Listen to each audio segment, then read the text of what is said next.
When Wes was writing Life Aquatic, I used to meet with him every week, and I would read the pages as they came along. And then one evening in the script it said, Pele comes on deck and plays a David Bowie song in Portuguese.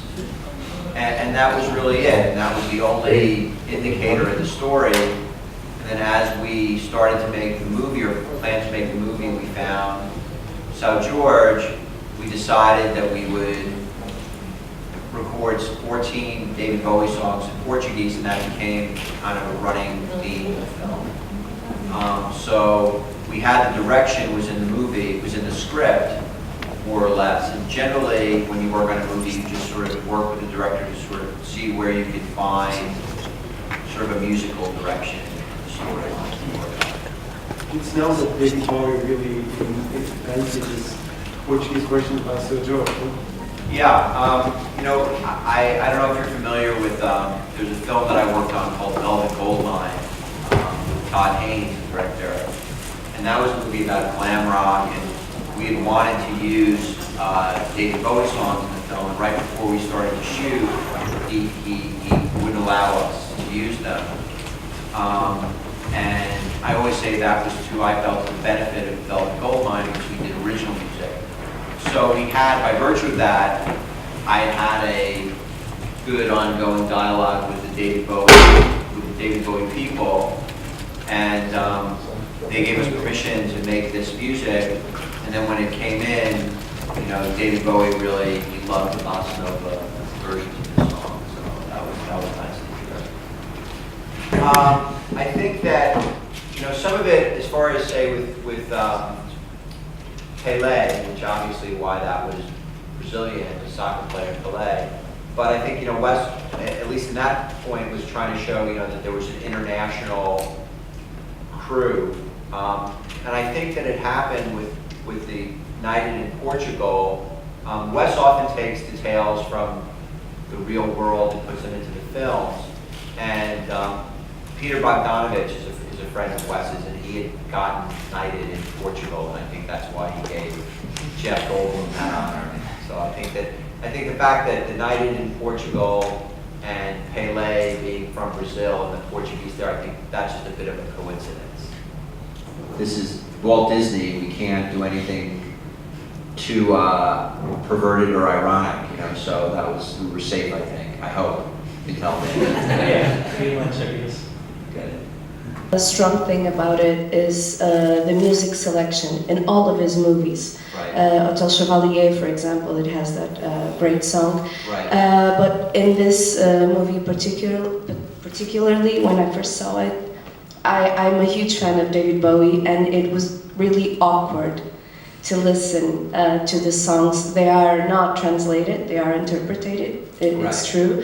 And it was really, really awkward, and I was like, for months, I couldn't see the movie because of the music. I'm sorry I'm saying this, now I can. I've seen it over and over and over again, and I kind of got used to it, because don't you think it was very risky to choose just these songs that are like symbols for decades and for generations, and then just turn them on into a part of the movie, because I think that's what Wes Anderson does. He makes the music a part of the movie. Right. That's why it's so important. And wasn't it risky? And even if David Bowie liked it, don't you think? Yeah, you know, I never thought of it really that way. And I can see where if you have that music is so in your mind and it's different, how it kind of can be a distraction.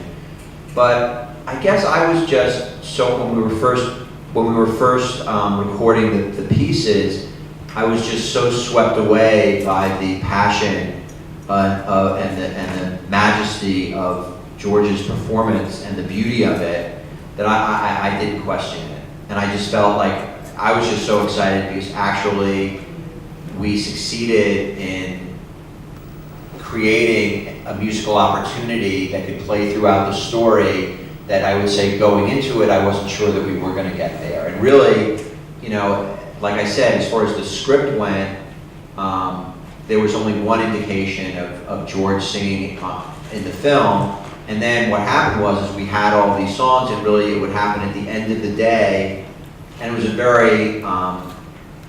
very challenging movie to make, Life Aquatic, because we shot so much on the water, and it was very difficult. That really, when they would have it, we'd come to the end of the day, and that was when Wes would say, okay, get George, we'll do another one right here. And so that was really how he plotted it. It was it wasn't improvised in the sense that we had the music prepared, but it was improvised in that we didn't know where these things were necessarily going to go until we were in the motion of the filmmaking. But I take your point. I hope that's not what's prevented people from embracing the movie. No, But I've seen it. I understand what you're saying. And generally I would say too, as much as it's sort of a nice thing that David Bowie said that he liked the music that we made, I've worked on a lot of films. It makes no difference really if it's a nice thing if you get feedback saying that the artist appreciates how you use the song. I say this without any malevolence. I really couldn't care less how they feel about it, how it works, as long as it works in the movie.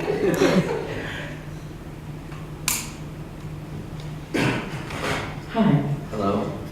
This is, for me, it's one of my favorite movies, and it's a unique film with a unique soundtrack. Well, I mean, sometimes probably to my professional benefit, sometimes people assume that I choose all the music that's in the movies, and really that's not the case. Is that I am the person who the director has to talk to about the music, and in the best scenarios, it's really it's a creative dialogue where I get sent in a certain direction and sort of come back with some of the samples of things that I think that we're talking about and try to narrow and focus in on the musical design of the film.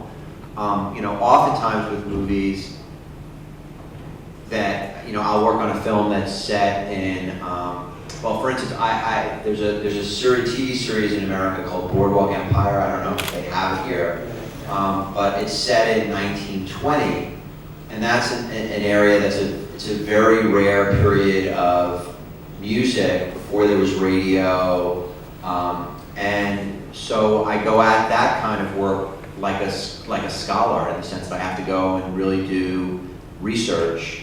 Otherwise, it's just jumping into it and we always try to find the connections in things. Have you all seen the Darjeeling Limited? Yeah. So for instance, that was a very interesting task because Wes had said that he only wanted to use the Indian film music. And so I was sent to Calcutta because you can't just buy these soundtracks. I had to go to the Sachit Ray Foundation and get them to give me the recordings and to go through them. And there's a scene in the film, it's a flashback, I don't know if you remember, where they go on their way to their father's funeral to pick up the car that he's left. And so we were looking for a piece of music, and in my research I had found out that Sachit Ray, his favorite piece of classical music was Beethoven's 7th Symphony. So we said, oh, well, let's try Beethoven's 7th Symphony in the scene in the garage. And it worked great, but I think it worked even better in our minds because there was some kind of connection. So particularly in my work with Wes, I would say, so we were always looking for sort of the magical connections between things. And seemingly it works out okay. So does that answer your question? Yeah, kind of. Yeah. I imagine it's a work. With different directors and with different scripts, it dictates how you would proceed with the music. This is my friend George Draculius over here, and George and I work together a lot, where we have to create music. So, for instance, when we did the movie School of Rock, where we had to train these kids and find these songs, and then I worked with George in terms of he produced the recordings of the band that is the Kids. So, all these things, you just sort of, hopefully you see a light and it tells you how to proceed. we asked him, what do you think about what Thomas Winterberg did with Dear Wendy? Because he used the zombies almost all the. I don't know if you I haven't seen it, no. I haven't seen it. Another guy, it's of course Martin Scorsese. So I've had the good fortune of working with Scorsese, with Martin Scorsese, and really I think I work with him. I've just done his next film called The Invention of Hugo Cabret, which I think is now called Hugo, which is set in Paris in 1931. And we went and we recorded some French musette for the movie. And again, another element where it's sort of an academic procedure of learning about the history and the characters and the music of the period. But what is really inspiring about working with Scorsese is that he, again, somebody who's so deeply mindful and respectful and aware of film history, where he'll talk to you about a movie. What's the name of the movie you just mentioned? Dear Wendy? Where he would say, well, do you know Dear Wendy? And I'll say, no, I haven't seen it. And the next day, he'll send a video cassette of Dear Wendy, where this gentleman, I think, is going to leave me high and dry. So again, it's a wonderful way. It's wonderful to be able to work with people who they make your work seem like it's sort of a noble activity. And as much as the challenges that you have, because it's also my job to make sure that all of the legal rights to use the songs are taken care of, and can be very nitty-gritty and very boring in its way. But it's great to work with directors who just are really inspiring and make you want to do everything you can to bring every musical opportunity to the films. I reckon using Nirvana songs is quite difficult. No, you can get it's okay. It's all about money.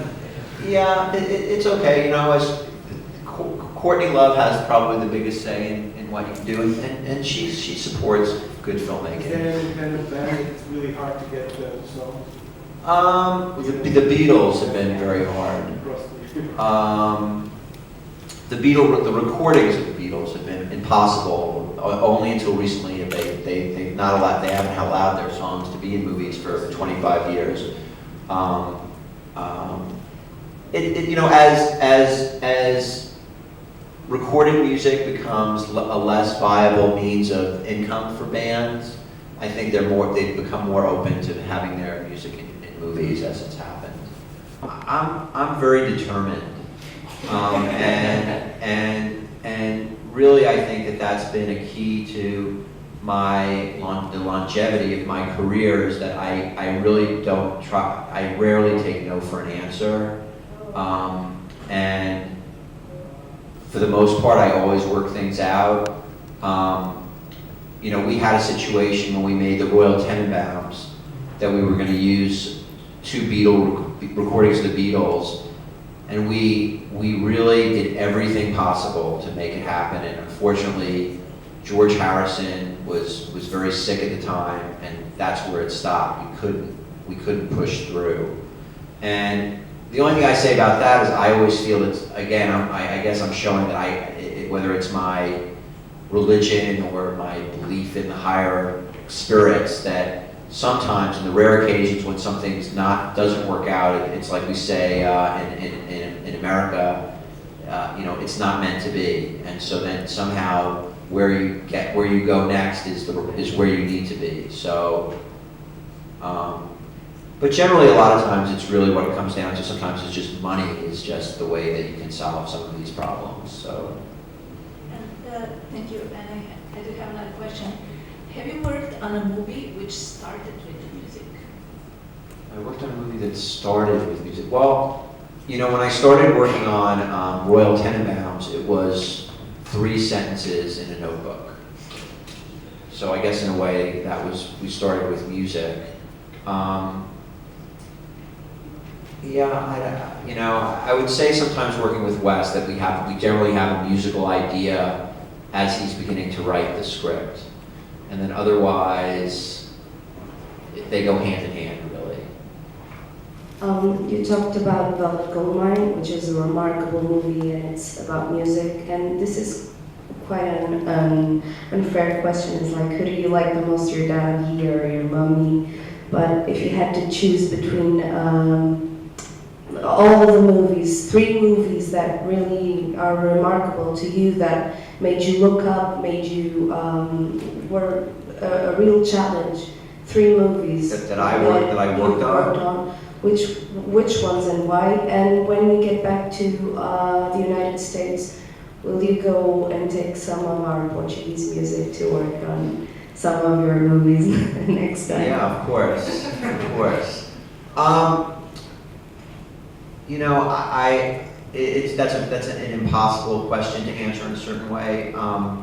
You know, I would say, again, it's really been my good fortune in that I've collaborated with some of the most brilliant filmmakers of my era, of our era. Todd Haynes and I went to school together, so we really started together making movies, and so his films, like Velvet Goldmine, like, I don't know if you saw the Bob Dylan I'm Not There, they're so elaborate and so musically complex that the challenge was really an awesome challenge and one that I was very excited to fulfill.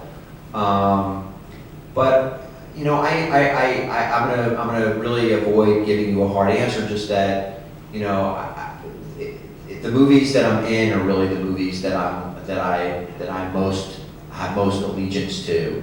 So I guess I'll just leave it at that.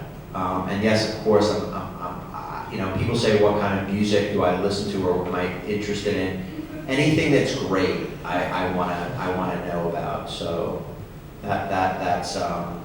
that's my musical interest. You know, it's interesting is that even sometimes where you have songs, what's great is that there are songs that I always think that would be great in a movie, and it's really so exciting when you have something that you felt would be great in a movie and then you have an opportunity to put it in a movie.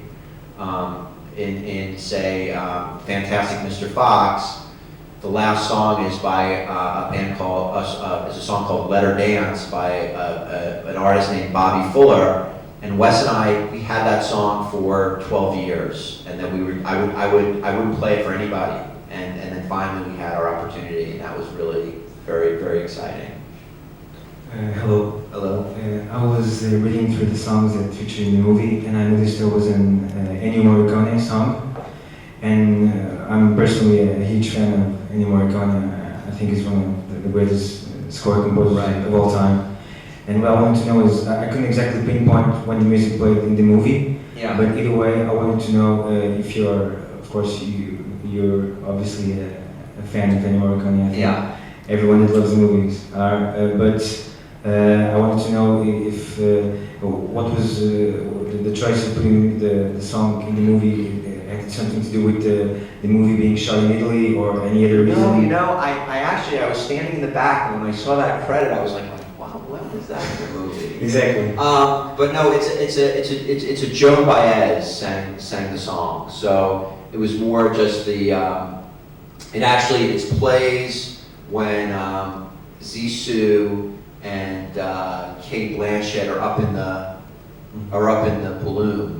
And it's playing there, and so it was really a Joan Baez. And again, like I say, the magic of the connections, which is one that you just made, thank you. But we actually recorded all of the Sao George music in the studio that Morricone records his film scores in. Mm-hmm. So I guess that happened magically.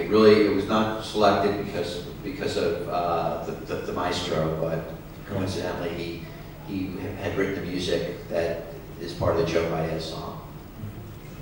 Thanks. Thank you. And then I guess more recently, a director who I've worked with, though I didn't work on this movie, Dazed and Confused, Richard Linklater's Dazed and Confused. And, well, he's been talking about it. And then a movie that I really love the music in, which is not necessarily as driven musically, is Gus Van Sant's Drugstore Cowboy. I just love the way he used some songs in that.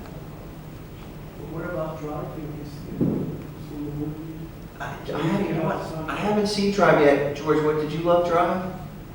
You loved it. Did you love the music in Drive? Yes, I think it's Yeah. I mean, we're going to see the film. O filme vai passar no próximo fim de semana, não sei, para quem gosta de bandas sonoras. It's all have to do with the 80s. Yeah. It's funny, there was somebody sent me a review, and it was a good review of Drive, and the writer said at the end, he said, but only if they had hired Randall Poster to be the music supervisor. So I kind of been going on the assumption that the music could have been better, but I guess I'm hearing that if the music is good, maybe they really didn't need me, but. So let's just invite them to see you tonight. He's going to perform at Lux. Yes, DJ set tonight. It's around 2. Really? I better go take a nap. They said, yeah, I think I'm going to start a little bit earlier than that. So, but yes, please come and thank you so much for the warm reception. Appreciate it. Thank you.